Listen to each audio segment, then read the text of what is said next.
Okay, so I just shown you how you can select your object and come over here to your menu bar, and with your right mouse button click, and you can change it from yellow or black on the line colors.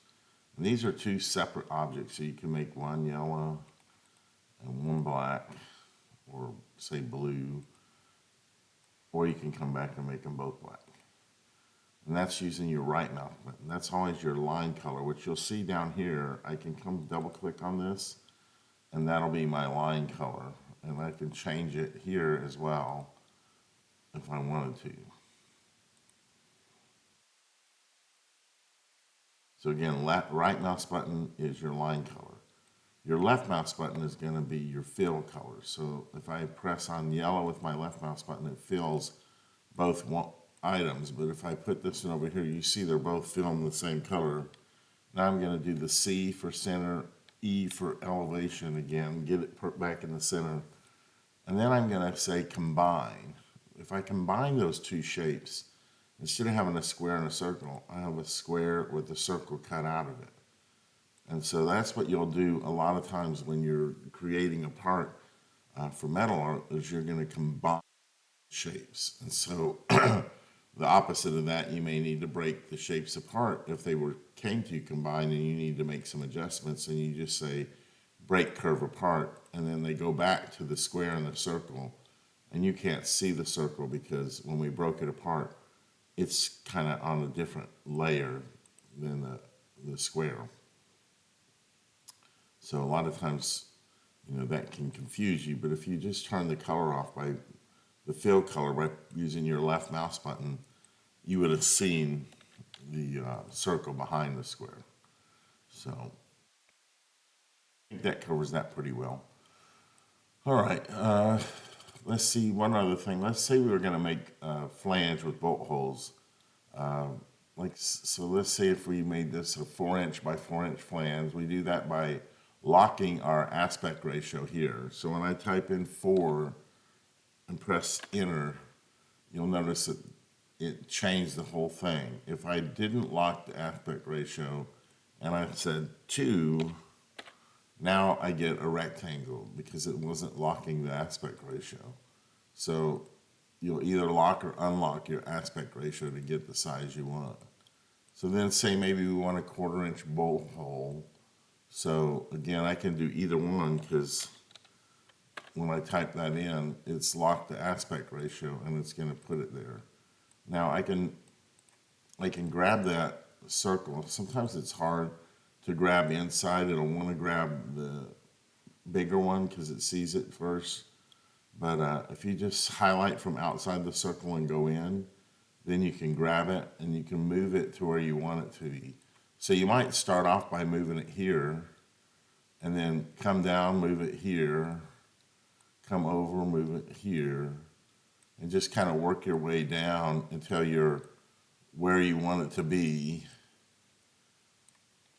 back to the flange out exterior.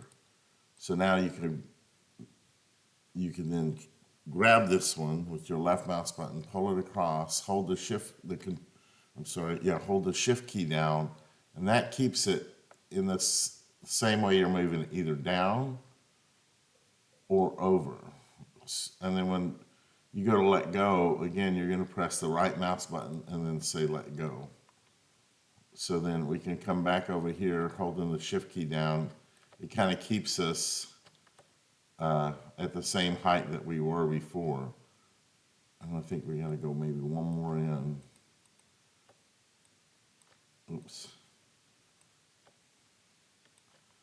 And now we're the same distance in. Now we can grab both of them with the inner one and pull it down, and again press the shift key, and it keeps it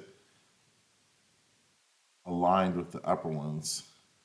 And then we can let go with our right mouse button, and I've made a copy. Now I can bring it up here, make it a copy, or I could have just used the left mouse button and just moved them.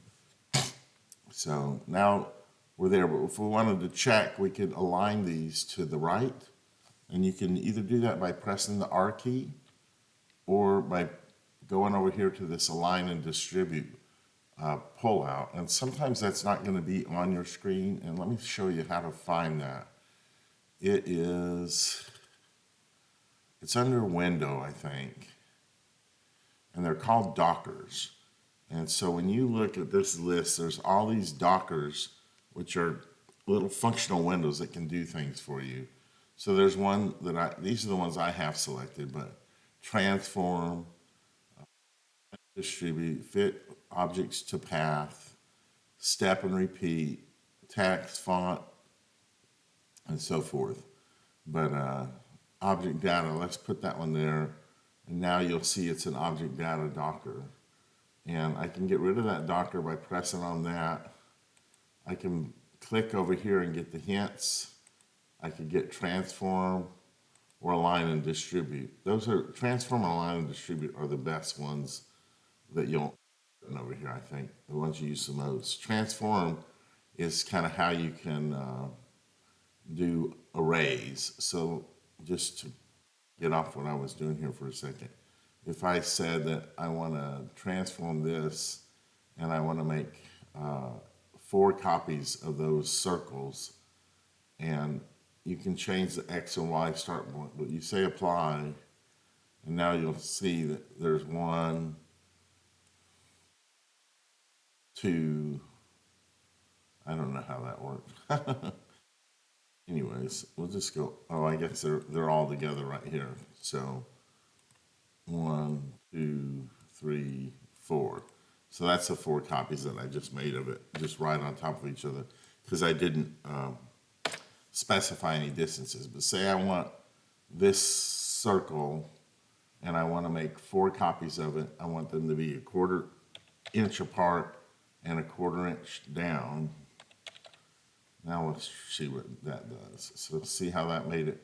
1's 1/4 over, 1/4 up, 1/4 over, 1/4 up. And so that's what that did for me. So I could have just left, I could have selected one and left one of these 0 and say apply, and it'll make those 4 lines.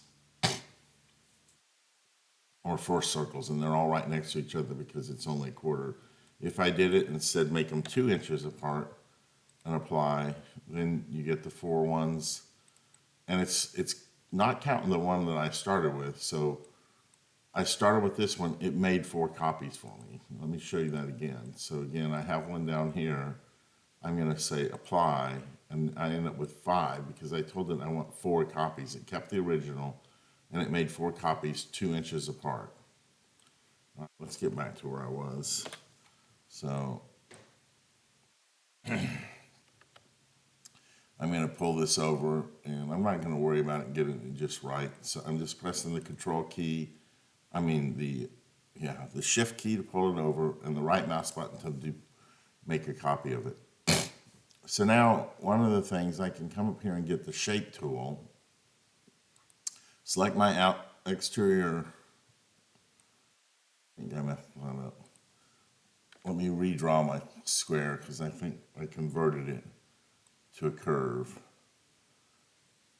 So let's say we have our square here, and now I get my shape tool, and I want to make a flange, but I don't want that flange to have square edges. I can start pulling this down and get a radius edge, and that radius is up here. So I could say I want it to have a 1/2 inch radius, and you just position it in 0.5, and now that's going to be a 1/2 inch radius. And that can also help you kind of place these guys where you want it, because you could put it there at that node, you could pull it across, put your finger or your mouse up to this node so you know you're there, and kind of do the same thing. So I'm left mouse clicking, pulling it over to that one. Now I can pull it over until I'm at this node and then let go. Then once you get 2 of them in place, you can just say align to the right, align to the right, and then you can say align to top. I'm pressing R and T, and then align to the bottom. I'm pressing B. So now we have a flange, and maybe we want that circle to be dead center again. let's see, I don't know why it won't, there it is, there's my center. So when I was showing you this before, like you can't really draw, if the square is selected, it won't let you draw from the center because it thinks you want to move it. So you got to kind of click off of it, then come over, find your center with your circle tool, and then you can start drawing. And again, if I want to draw from the center, it's shift to draw from the center, and then control to draw a perfect circle. So that might maybe let me make a pipe flange. So I got a pipe, I'm going to weld to this and then have the bolt holes to it. All right, now I'm going to show you kind of something that's probably a little bit more useful for plasma cutting, and that's you're going to go out and get an image off the internet. And so I'm going to search the internet. I don't know if this is going to show up, but I'm going to say heart infinity metal wall art. And so this is one that I had a customer recently ask me to make for them. And so a lot of times I'll just come up here and say images. I'm hoping this is showing up. If not, I'm just on Google searching for an object that I could use to make what the customer wanted.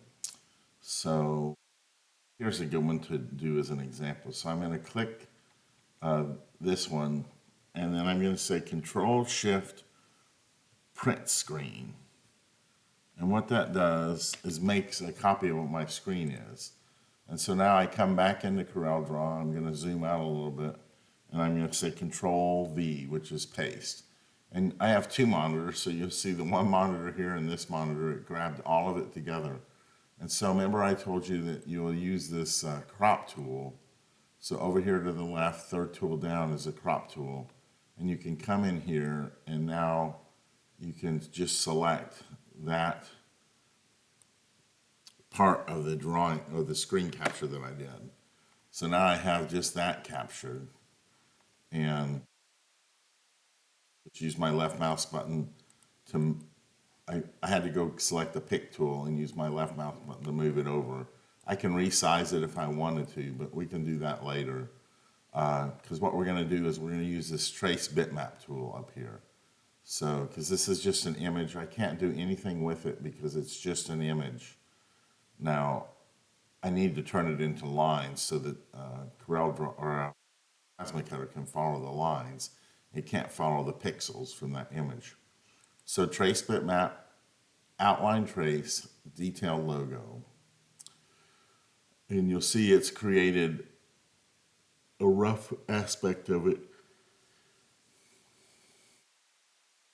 You can increase the details here if you don't like how it's capturing it. This one doesn't have a lot of details, but I'm looking right down in this. If I move this detail slider back and forth, how that part gets longer or shorter.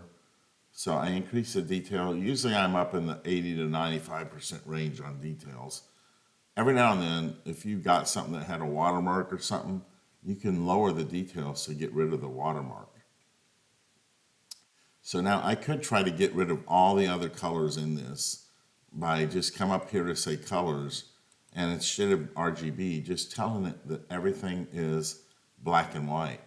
And so now it only has two colors in this drawing, really. But then I can come here and tell it to remove the background. Right now it's set to automatically. I can say specify, use my eyedropper, come over here, click, and it gets rid of that background. Then I hold the shift key down, and I'm going to get rid of the inside by clicking with my left mouse button across, and then say OK. So now this is what I got from the scan. This is what I started with. And then I can come over here and say ungroup, and then I can get rid of that little bitty thing that I didn't need. So probably can't tell that there's a lot of difference, but see how you have all these little nodes on it? And I'll show you that a little bit better here in a second. But this one, you don't have any nodes because it's not a drawing, it's a picture. Now this is a drawing, and if I go up here and say left mouse button on the no color, and then a right mouse button on the black color, I took off the fill and I colored the lines. So now you can see all the lines. And if I go to my node editing tool, you can see all the nodes that are places where we're changing direction. And like this one's a great example where it didn't scan right and we ended up with this loop.